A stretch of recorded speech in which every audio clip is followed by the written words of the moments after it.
الرحمن الرحيم المالك العافي المعافي الكامل المصور القدوس الجليل هو الله عز وجل. واحنا صغار علمونا انه الله عز وجل كأنما يعذب، كأنما يصدم الارض على السماء، كأنما اذا سويت ذنب واحد راح يذبك بالنار.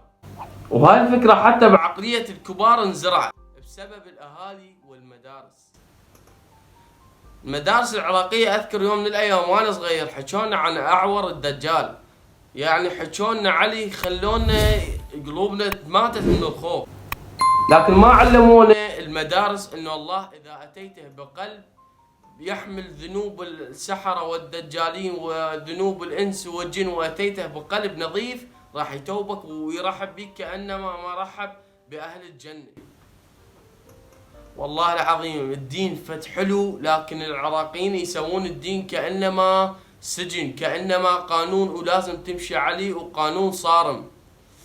طبعا صارم هي صحيحة او خطأ ما ادري، ولكن خلت تبدي بالفيديو، هي بدت بالفيديو هيش تنتهي بالفيديو. دائما يشوفوني افتح الموضوع، دائما تشوفوني افتح الكاميرا دائما ادخل بالموضوع ما اسلم. تعرفون ليش؟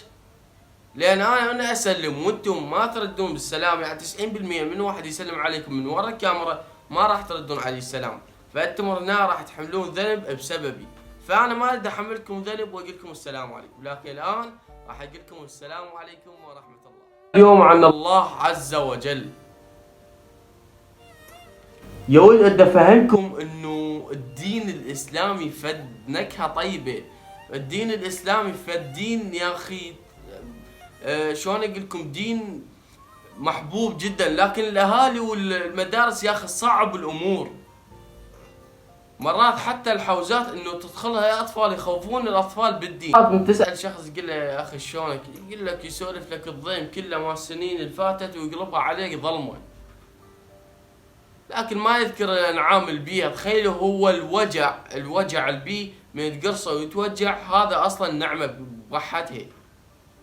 ما يذكر لك انه هو بصحة وبعافية الحمد لله، عنده يدين وعنده رجلين وعنده 5 حواس، عنده خشم وحلق وشعر وشعره كامل، جسمه كامل، يمشي ويركض ويلعب وعنده عقل وعنده بصر جيد. اذن ما يذكر لك السيئات بس. تخيلوا لو تركزون بس على هاي الكلمة انه اذا قرصتك وتأذيت هاي نعمة بوحدها. تقول لي شلون اذا قرصتني وتأذيت؟ يا ولد الالام هي بوحدها نعمه. هسه اقول لكم شلون. تخيلوا انت عشت بدون الام، يعني ايش ما راح يصير بيك انت ما راح تتألم ابد. تخيل انه انت راح يصير بيك مثلا زائد الدودي يا ولد مصران اعور يا ولد احنا نسميه بالعراق مصران اعور. تخيل يصير بيك مصران اعور وانت ما تدري بنفسك. ليش؟ لان انت ما عندك شيء اسمه وجع. فاحنا عندنا هنا على حسب الدكاتره حتى يومين وتنفجر ببطنك وتتوفى.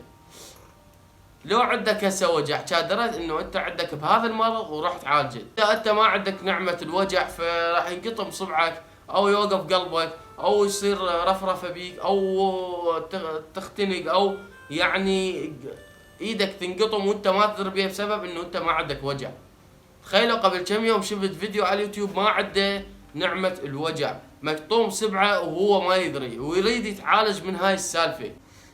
تخيلوا الشخص اللي يتعالج لأن شخص ما عنده وجع، يقول انه انا ما احس باي شيء يصير علي، مرات انقرص وما ادري، انقرص بحشرات خطيرة وانا ما ادري، انقطع صبعي وانا ما ادري، يصير بي امراض وانا ما ادري مثل انفلونزا ايش مدريك، لان ما عندك وجع. فهي هاي الوجع اصلا نعمة بوحدها. شلون رحمة الله وياك؟ يعني تخيل انت قاعد بغرفة وتسوي معاصي على قوت شيخ علي المياحي، انت تسوي معاصي بغرفة ورب العالمين يدز لك هواء من تحت الهواء. تحت الهواء شنو؟ هو يدز لك هواء من تحت الباب، يعني يدز لك اكسجين من تحت الباب سبيل انه حتى انت لا تختنق وتتوفى. شنو من الرحمة هاي؟ تخيل انه امك ايش قد تحبك، رب العالمين يحبك بآلاف الاضعاف بقد حبها.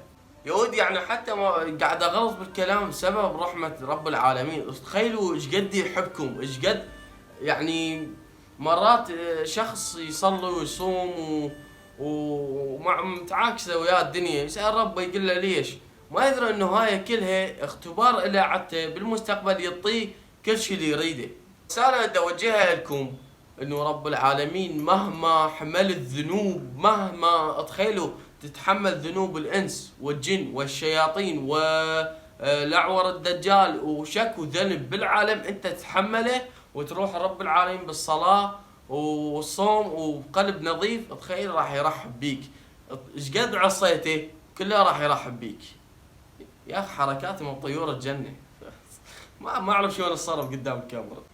الله، انت بكم نعمة هسه وانت ما تدري. تخيل هسه اذا تسأل اي شخص معاق او مريض تقول له شنو تريده من رب العالمين، راح يقول لك انه بدي اروح للحمام او للتواليت حالي حالك، لان من بدي اروح التواليت يصير عندي احراجات بسبب الاعاقة اللي عندي. هذا الحلم البسيط احنا ما حاسين بيه. تخيلوا شخص معاق بدي يروح حاله حالك للحمام بدون احراجات، ما يقدر، لان هو شخص معاق وما عنده رجلين، ما عنده النعمه اللي انت ممتلكها. ومن تسال معاق يقول لك تقول له شلونك؟ يقول لك الف الحمد لله. ومن تسال شخص بصحه وعافيه يقول لك والله مو زين، انا مو زين.